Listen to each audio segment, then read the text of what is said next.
Well, it's the morning of May 23rd, Wednesday in 2023, here in my new garden on Huntington Avenue in Harper Woods. I've been trying to design a shape and layout for all the plants I've got to put in that I brought from Bishop Street mostly.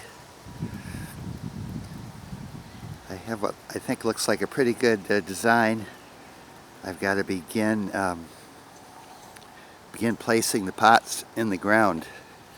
These are ladies' mantle here, lining the pathway in. All of these plants were divided from a line of about 10 to begin with. That's the beauty of perennials. They multiply themselves in the ground. I just got to get down on my hands and knees and start putting them in the ground. Here on my left is all of my white Chinese Astilbe. Again, divided from a very small number about 6 or 7 years ago. A surprise clematis here, growing up. This is on the property. I did not bring this. And maybe somebody knows what this bush is back here in the corner.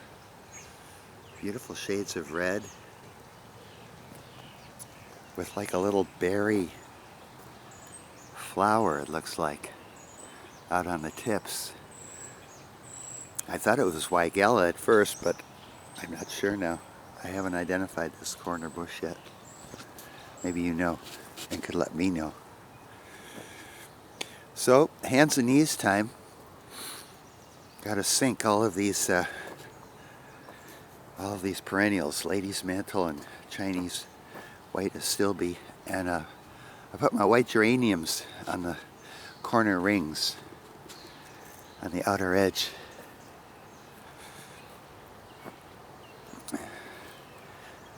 Lady ferns look great on either side of my harvest puto. They really exploded. Found a couple more pots, just like these pots, over in Grosse Pointe Park on Bishop.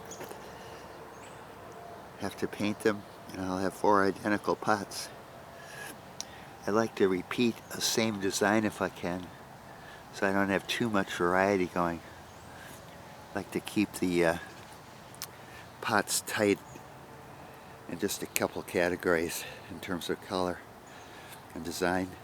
I learned from my neighbor that this is a fig here on the corner, this right corner circle. I guess it comes from the ground. I've been learning about it. I've been reading online.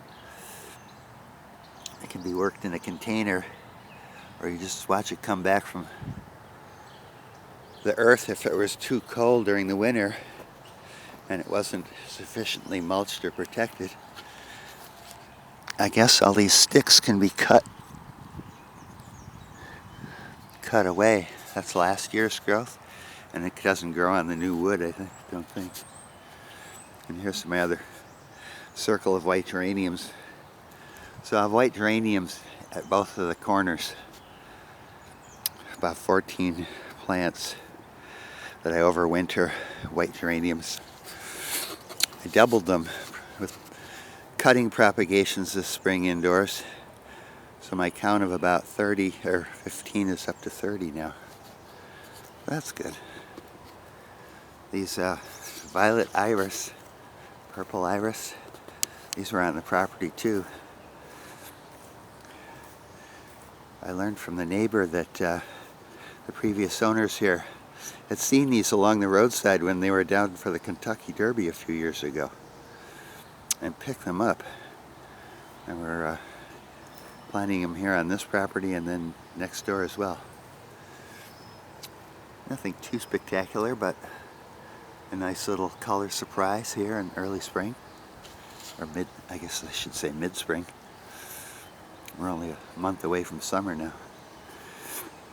What I thought, and I still think, is a Sargent's crabapple. native from Japan,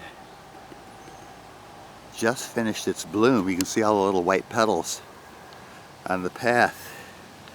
It's been blowing, dropping the petals here in the last few days. But this is supposed to bloom every other year. So we'll see if it skips next year. I thought it had skipped this year. It's snowing on me now. But I've pruned it pretty hard to get rid of a lot of bad growth patterns. I've got kind of a two-layer effect going here. One real low and one real flat. This is another unusual characteristic of the Sargent's crabapple, is that it's a leaderless tree. In other words, all the branches tend to go sideways, laterally, and not straight up.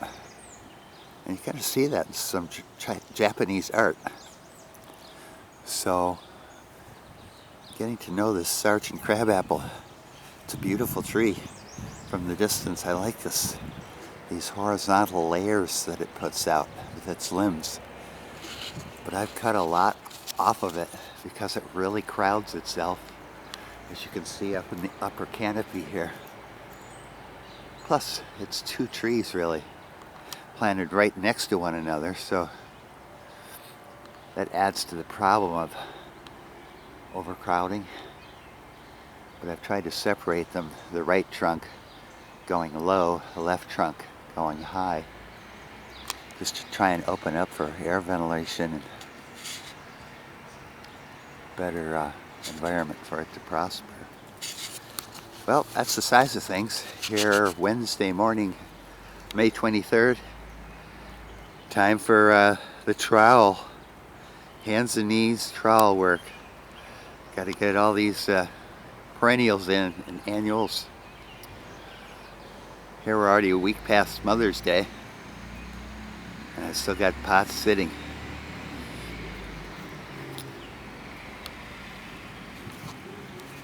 So long for now.